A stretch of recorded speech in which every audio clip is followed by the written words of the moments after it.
Hello आदाब ते दिलो सत श्री अकाल ਤੁਹਾਨੂੰ ਸਾਰਿਆਂ ਨੂੰ ਮੈਂ ਹਾਂ ਤੁਹਾਡੀ ਆਪਣੀ ਦਿਵਿਆ ਨੇਜਾ ਲੈ ਕੇ ਹਾਜ਼ਰ ਹਾਂ ਇੱਕ ਤਾਰਾ ਬੋਲੇ।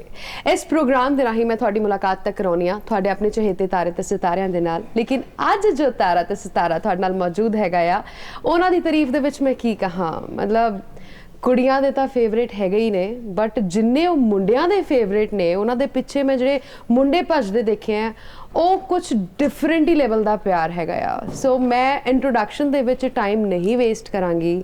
ਮੂਵੀ ਹੈਗੀ ਹੈ ਜੀ ਖੁਦਾ ਹਾਫਿਜ਼ 2 ਤੇ ਇਸ ਫਿਲਮ ਦੀ ਸਟਾਰ ਕਾਸਟ ਦੇ ਵਿੱਚੋਂ ਵਿਦਿਊਤ ਜਾਮਵਾਲ ਅੱਜ ਸਾਡੇ ਨਾਲ ਨੇ।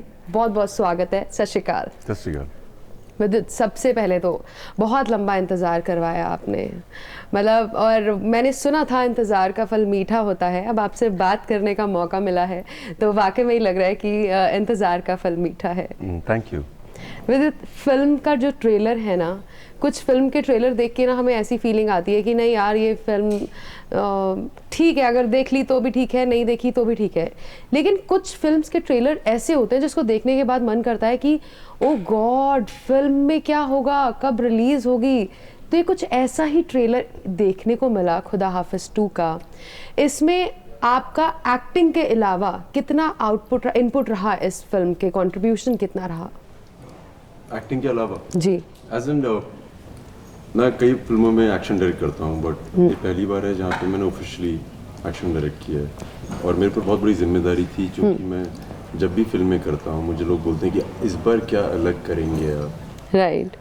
इस बार मैंने, जैसे मैं रियल लाइफ में अगर कभी लड़ाई हो जाए किसी सिचुएशन में, जैसे अगर आप बाहर चले जाती हैं किसी बार में या किसी क्लब में चले जाती हैं, सो नॉर्मली क्या होता था कि एक वेरी टेक्निकली हम फाइट करते थे। राइट। यहाँ पे जब हमने डायरेक्शन की है तो जब आप घुसते हैं तो कैसे लड़ाई होगी, किस तरह से एक आदमी सोचेगा, एक कॉमन आदमी किस तरह से लड़ेगा, वो सब चीज़ों को हमने जहन में रख के। अच्छा, ये बहुत इम्पॉर्टेंट भी है मुझे लगता है, क्योंकि ना हम कई अपनी साउथ इंडियन फिल्म्स भी देखते हैं या हम किसी और जोनर की फिल्म्स देखते हैं तो उसमें लगता है कि यार ये क्या है, एक मुक्का मारा और 10 लोग गिर गए। उसमें मज़े तो आते हैं मुझे उसमें एक अलग मज़े हैं देखने के, बट मुझे करना वो अच्छा नहीं लगता है, वो देखने में कभी कभी मज़े आते हैं। आपकी इसमें फ़ाइट जो देखने को मिली बहुत ही रियल लग रही है और बहुत ही अमेजिंग है। और जब बारिश के सीन हो रहे थे, बारिश में फ़ाइट हो रही थी, वो क्या डिफ़िकल्ट रही आपके लिए?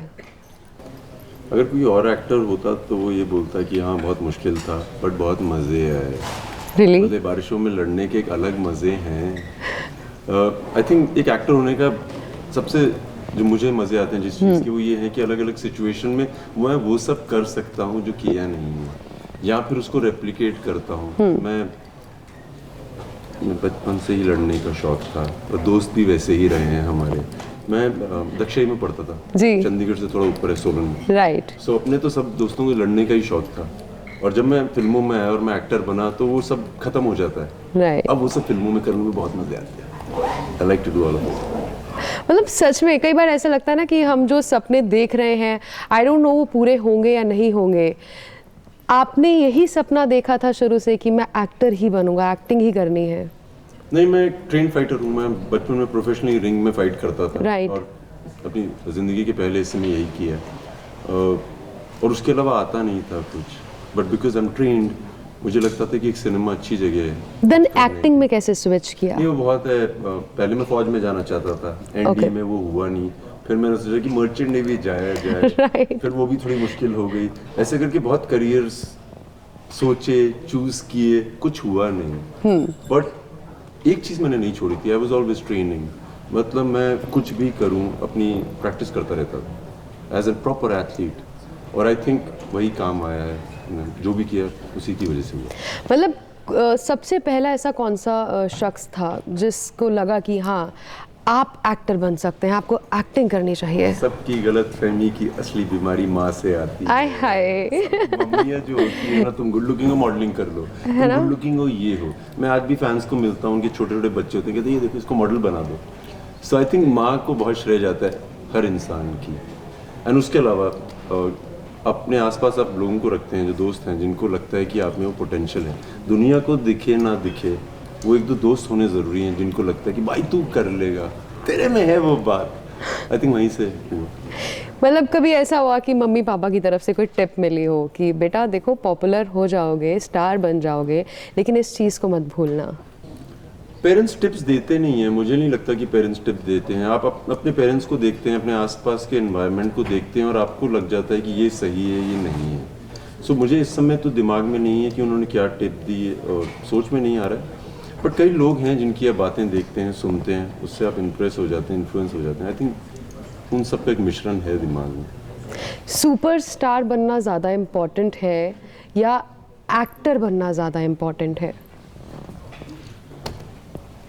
इम्पोर्टेंट कुछ नहीं है इनमें से। जो आप काम कर रहे हैं, अगर आपको उसमें मज़े आ रहे हैं तो आप इन दोनों में से कुछ भी बन सकते हैं। आई थिंक ये सोच के कि मैं सुपरस्टार बनूंगा या अच्छा एक्टर बनूंगा, कुछ नहीं बन पाएंगे।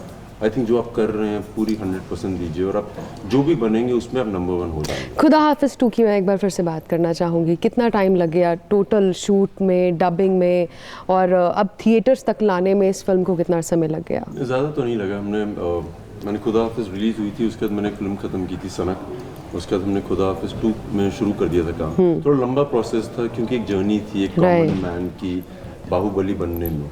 सो आई थिंक जितना समय लगा वो बिल्कुल सही था एंड मैं बहुत एक्साइटेड हूँ क्योंकि बचपन से जब मैं फिल्में देखता था ना, जब मैं थिएटर में अगर किसी अमिताभ बच्चन की फिल्म देखता था, मैं बाहर आता था तो मुझे लगता था कि आ जाओ जिसने भी आना है।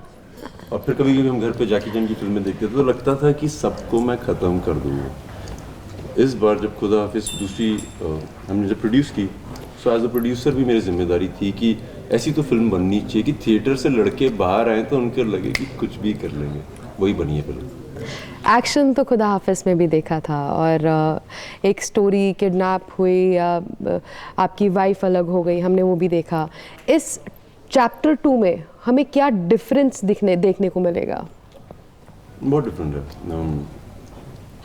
आप प्यार के लिए लड़ सकते हैं और हमने कई फिल्मों में देखा है और अलग अलग तरीके से होता है, बट बच्चे के लिए लड़ना बहुत अलग होता है। बचपन से सुना है कि आप माँ बाप अपने बच्चे के लिए कुछ भी कर सकते हैं। राइट। और मैं इनफैक्ट हाल ही में फ्लाइट पे था और एक छोटा सा बच्चा था और उसको एक थोड़ा सा बड़ा बच्चा थोड़ा धक्के मार रहा था। Oh God. Watching it and I remember the person जो मेरे साथ आदमी बैठा हुआ था, वो उसका बच्चा था।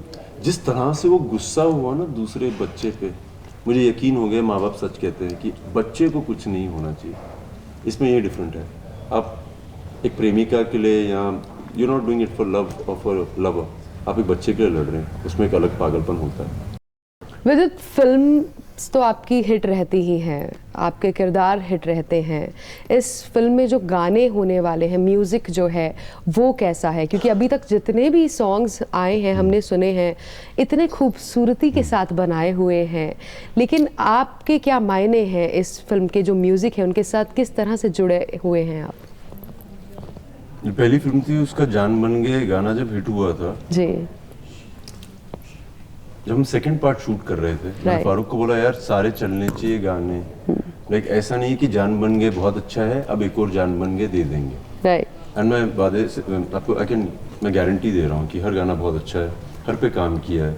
मुझे हमेशा तमन्ना थी कि सूफी गानों पे काम किया जाए। राइट। एक रूबरू है इसमें गाना, जी। लोबान के धुएं सा फैला है चारों सू, मुझे बहुत अच्छा लगता है। हक हुसैन है, आई थिंक एक वॉर क्राई है, ऐलान जंग। मुझे हमेशा लगता था कि गाना तो होना चाहिए जो एक्शन पे बेस्ड हो। आज तक मुझे नहीं लगता कि एक एक्शन सीक्वेंस पूरे गाने पे शूट हुआ है। इसमें एक भी डिशुम डिशुम की आवाज़ नहीं है जी। सो हर गाना बहुत अच्छा है। I am very proud to be a part of it. आप अपने फैंस के साथ, लव्ड वंस के साथ बहुत कनेक्टेड हैं। क्या आपको कोई ऐसा किस्सा याद है कि ये मेरे लिए बहुत ही स्पेशल मोमेंट था? बहुत सारे किस्से हैं। जैसे अभी आज बात हो रही थी कि अभी मैं नीचे उतर गया था बिल्डिंग से, राइट। वो भी इम्पोर्टेंट है कि मैंने लड़की को लिफ्ट दी। ऐसे बहुत किस्से हैं। I think every moment has to be special. If somebody is giving you love, you have to give it back more. So there are hundreds of incidents like this. कई ऐसे भूल भी जाते हैं, बट बहुत किस्से हैं। मतलब खुद को ब्लेस्ड फील करते हो? क्योंकि मैंने भी आपकी एक वीडियो देखी, आप कार में जा रहे थे और आप सनरूफ खोल के बाहर निकले एंड आपके ऊपर फूल बरसा रहे थे लोग। बड़ा अच्छा लगता है, बड़ी स्पेशल फीलिंग। ऐसे लगता है आपको कि हाँ जितनी मैंने मेहनत की है, हाँ ये फाइनली इसका पंजाबी में हमारे कहते हैं मुल पै गया। राइट। या अभी और भी मेहनत करनी बाकी है? बहुत ज़्यादा। इतना तो सोचा ही नहीं था। मैं तो एक छोटा सा विलन प्ले करता था, मेन विलन बनते बनते ही ज़िंदगी सही हो गई थी। अब जो भी मिल रहा है बोनस से भी ज़्यादा बोनस है, इसीलिए देने में गम नहीं है। वाह। सच में अगर आपको अच्छा, एक छोटी सी मैं आपके साथ गेम खेलूंगी। वैसे निकालिए पर्चियाँ अपनी, आप अपना बैग निकालिए पहले, मैं बहुत देर से देख रहा हूँ, बहुत अलग सा बैग है, प्लीज निकालिएगा पर्चियों के अलावा। पर्चियाँ मैंने पूरे स्कूल में बनाई हैं, मेरे से अच्छी पर्चियाँ कोई नहीं बना सकता। This is my tiger. छोटा सा गोद में लेके घूम रही है। Yeah, I Quite just cool. love him. I love him because I love dogs. I love animals. So this is the reason मैं That's अपने amazing. करीब रखती हूँ। तैयार हूँ मैं। तो एक वर्ड में कुछ कहूँगी जी और उस वर्ड से मिलता जुलता वर्ड आपको कहना होगा। जी, समझाइए इसका मतलब क्या हुआ? कि उसका it's- मतलब वाला वर्ड की नहीं, एनीथिंग एनीथिंग। मैंने करिए। कोई भी एक शब्द कहूँगी, आपके जहन में जो भी आएगा आप भी एक शब्द कहेंगे। मैं तैयार हूँ। आप तैयार हैं? जी। सो गाइज आप भी तैयार रहिए। शुरुआत करते हैं सबसे पहले fire, water, rain, strong, animal, love, love, humans, friendship, most important. मतलब वफादारी दोस्ती से ऊपर कोई चीज ही नहीं है। दोस्तों ने आज सब बनाया है, दोस्तों के अलावा कुछ नहीं। भरोसा, दोस्त, आह, अग्नि परीक्षा, भगवान करे किसी को गुजरना ना पड़े।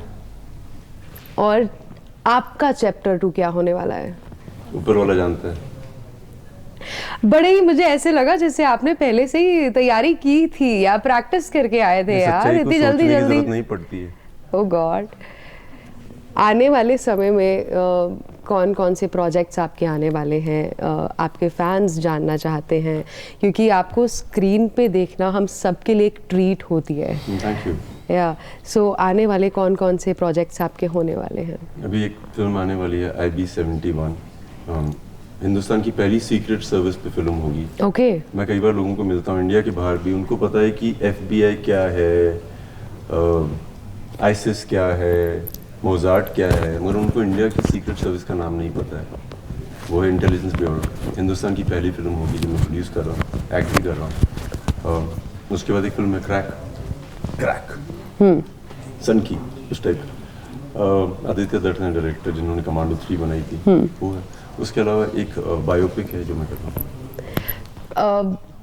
अभी जब आप थोड़ी देर पहले आए थे यहाँ पर, आपके हाथ में ये रिंग्स नहीं थी, ऑल ऑफ सडन ये रिंग्स आ गई। इनके पीछे कोई खास आपका कनेक्शन है? नहीं, मैं भूल गया था, मैं हाथ धो रहा था तो निकल गई थी। आज ये मेरा स्टाइल था। बाद में धोने का छूट के आ गया, बाथरूम में छूट गई। अच्छा, एक इंटरव्यू में मैंने कहते सुना था आपको कि लड़कियां तो तैयार हो जाती हैं लेकिन लड़कों को भी तैयार होना चाहिए। मैंने चीज़ के लिए?